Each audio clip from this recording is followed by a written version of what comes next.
Tapi yang dimaksud TV digital di sini bukan itu. Mana saja itu, Mas? Yang mulai awal besok ini untuk daerah-daerah di luar Jawa terutama. Jawa Timur belum masuk.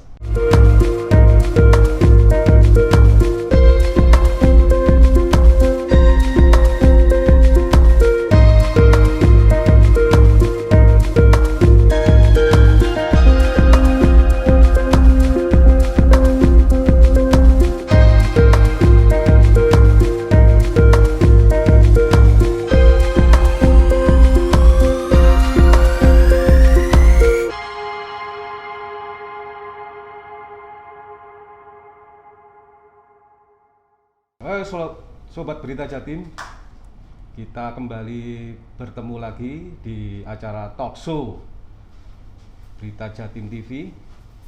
Kali ini saya bersama tamu istimewa kami, Ketua Komisi Penyiaran Indonesia Daerah Jawa Timur, Mas Afif Amrullah.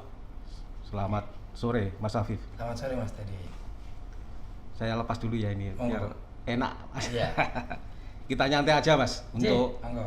Acara talk show ini, karena ya mungkin ini TV digital. Kita bicara tentang TV digital yang saat ini ya memang banyak orang yang bertanya tentang TV digital ini. Gimana, Mas Afif, kondisi saat ini?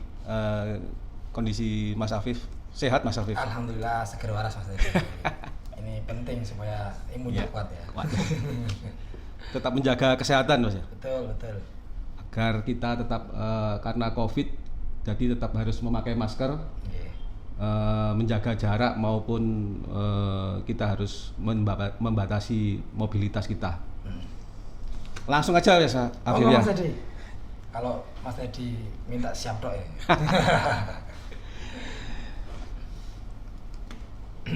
Soal TV digital ini. Apa itu sebenarnya, Mas Afif, TV digital itu? Mungkin bisa dijelaskan saat ini bagaimana kondisinya dan perbedaan antara TV analog dengan digital ini seperti apa? Ya, jadi beberapa tahun terakhir memang kita sering mendengar istilah digital gitu ya. Selama ini ketika orang menyebut istilah digital itu asumsinya adalah sesuatu yang berbasis internet. Sesuatu yang punya hubungannya dengan media-media sosial dan seterusnya seperti YouTube dan seterusnya itu. Tapi yang dimaksud TV digital di sini bukan itu, Mas Teddy.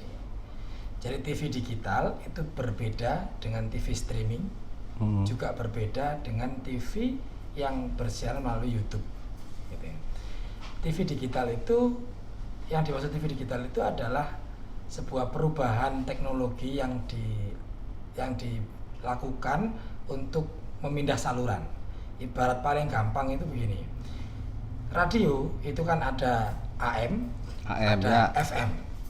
Nah, migrasi TV analog ke TV digital itu mirip seperti perubahan dari saluran AM ke saluran FM. Jadi TV yang selama ini kita konsumsi, selama ini kita tonton di rumah menggunakan perangkat televisi itu adalah televisi analog begitu. Atau ibaratkan saja itu adalah AM, katakan begitu ya. Nah, kemudian sekarang akan dipindah ke digital, itu berarti yang awalnya AM bergeser menjadi FM.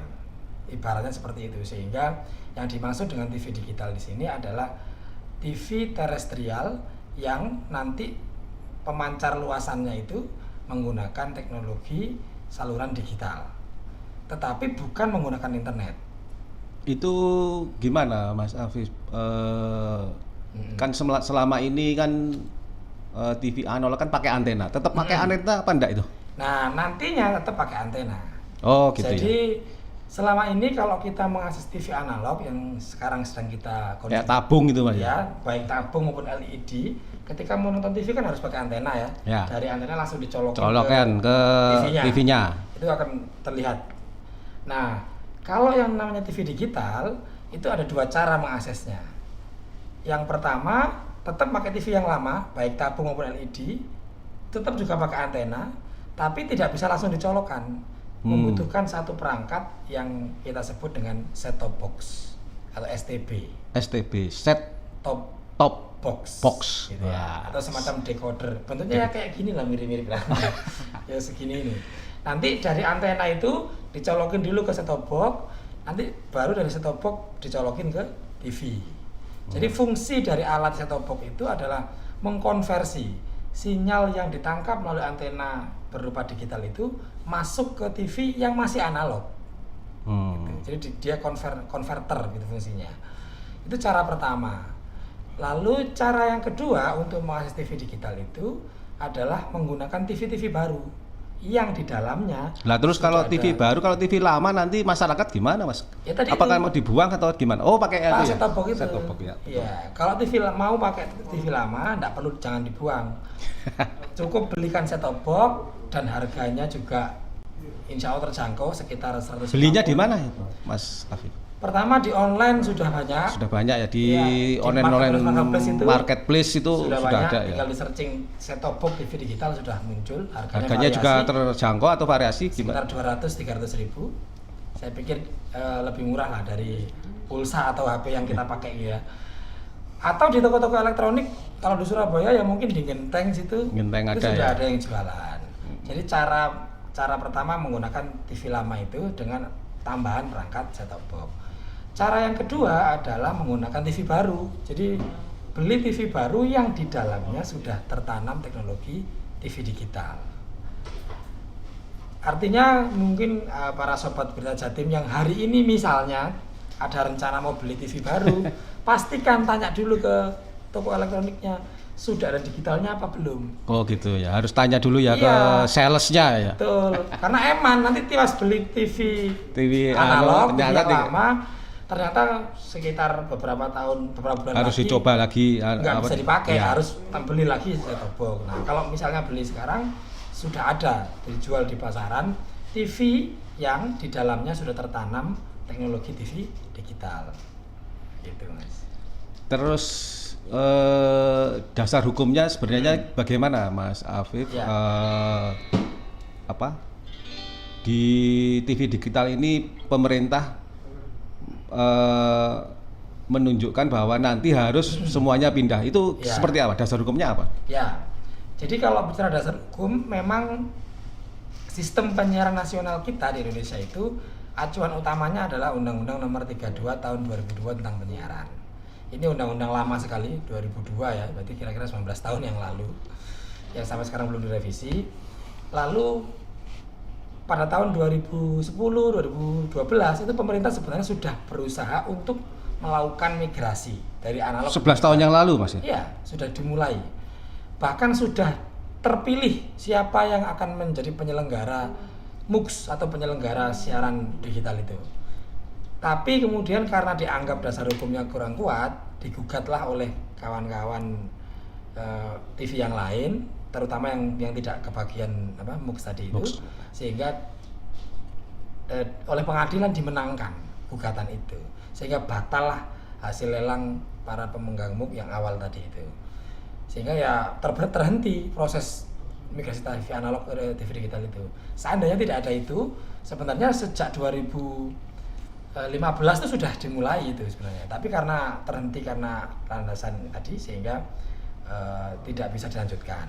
Nah sekarang kenapa kok bisa dilanjutkan? Karena ada undang-undang baru yang biasa kita kenal dengan Undang-Undang Cipta Kerja, Undang-Undang Omnibus Law. Jadi sebenarnya pemerintah itu menginginkan adanya revisi Undang-Undang Penyiaran dulu sekaligus gitu ya. Tapi dinamikanya cukup kuat di Jakarta sana sehingga tidak selesai itu revisi Undang-Undang Penyiaran. Maka lewat jalur cepat, yaitu lewat Undang-Undang Omnibus Law. Di situ tertulis bahwa penyelenggaraan penyiaran dapat dilakukan melalui frekuensi radio dan siaran digital. Sehingga Undang-Undang Cipta Kerja tahun lalu itu dijadikan sebagai landasan utama untuk melakukan proses migrasi dari TV analog ke TV digital. Dan semuanya langsung bergerak dengan cepat, mulai dari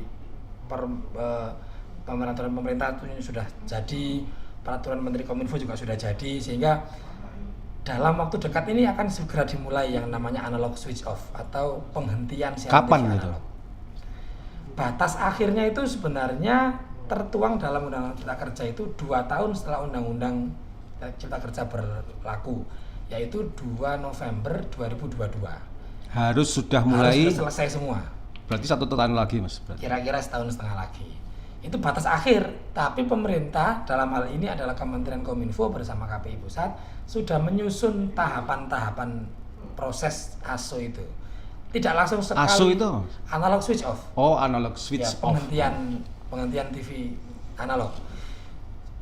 Dimulai dari kapan? Dimulai dari tanggal 17 Agustus 2021. Kira-kira 2 bulan lagi. 2 bulan lagi harus ya, switch off. Tetapi sudah dipetakan daerah-daerah tertentu, gitu ya. Jadi nggak langsung se-Indonesia Raya mati semua, nggak.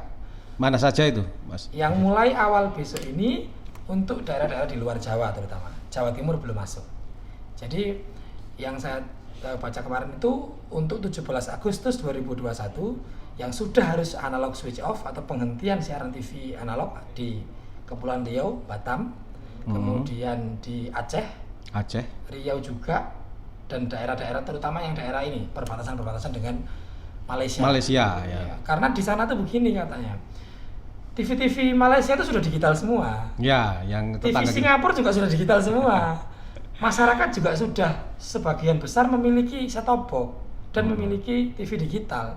Ketika mereka nyetel, belum ada siaran Indonesia. Yang ada adalah siaran-siaran dari luar negeri. Sehingga ini juga bagian dari kedaulatan bangsa lah kira-kira begitu. Karena mereka kalau nyetel TV yang ada adalah lagu kebangsaan Malaysia yang di perbatasan. Berarti yang pertama di ini ya di perbatasan itu ya, termasuk di daerah Batam, Aceh itu ya. Riau itu adalah daerah pertama yang akan mengalami analog switch off di 17 Agustus 2021 besok.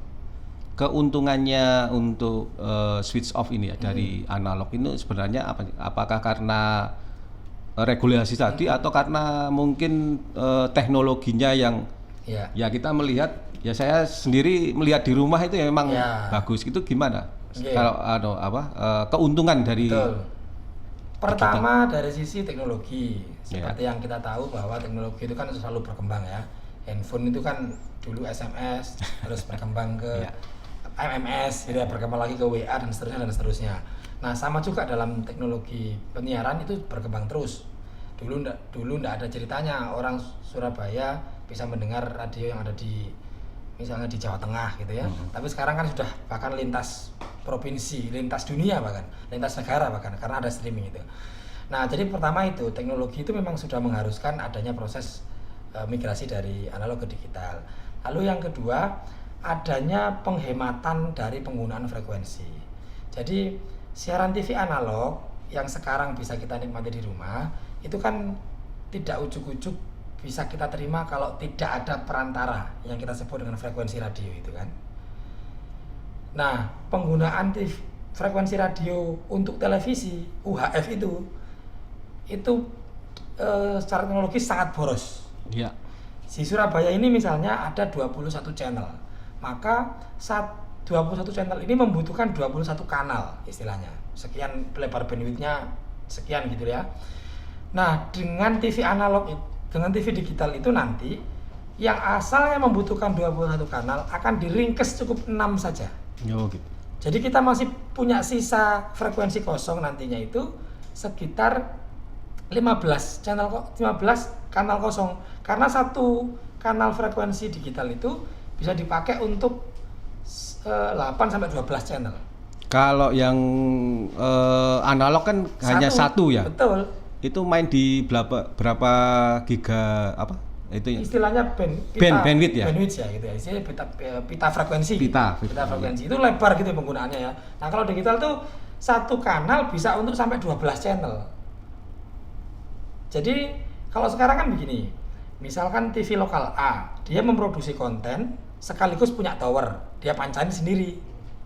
Kan begitu. Jadi kalau di Surabaya ini ada 21 channel, berarti ada 21 tower. Nah, nanti digital itu akan diringkes cukup 6 saja. Cukup 6 tower. 6 tower saja untuk memancarkan 21 channel. Jadi lebih efisien gitu. Lebih efisien. Nah, sehingga bonus sisa frekuensi yang kosong yang nggak kepake tadi itu untuk apa? Ya untuk kegiatan-kegiatan yang seperti ini akan digunakan untuk broadband, untuk percepatan internet yang menurut data di negara kita kan masih sangat lambat kalah dengan beberapa negara lain. Nah, di saat yang sama kebutuhan untuk menggunakan internet kan semakin tinggi, baik itu untuk pendidikan, pemerintahan, kemudian bisnis apalagi.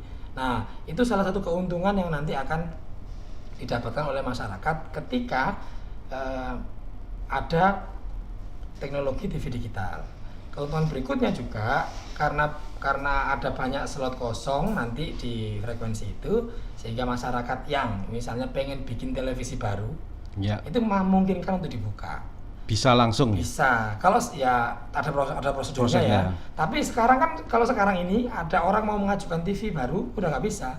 Karena benar-benar sudah penuh ini frekuensi karena frekuensi yang analog ini sudah penuh. Sudah penuh. Nah, nanti ketika dikepres jadi 6 terus satu tower atau satu MUX istilahnya ya, penyelenggara multiplexer istilahnya itu nanti bisa menampung sampai 8 sampai 12 channel. Tapi itu masih tetap siaran publik ya, harus ada maksudnya ada izin untuk dari KPID ya. Itu gimana?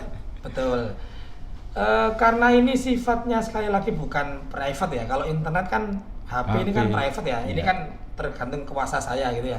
Tapi kalau TV digital itu karakternya sama seperti TV analog, artinya tetap publik. Siapapun yang punya perangkat TV atau dengan set-top box-nya atau TV digital di rumah, begitu disetel ya langsung nangkep. Tetap miliknya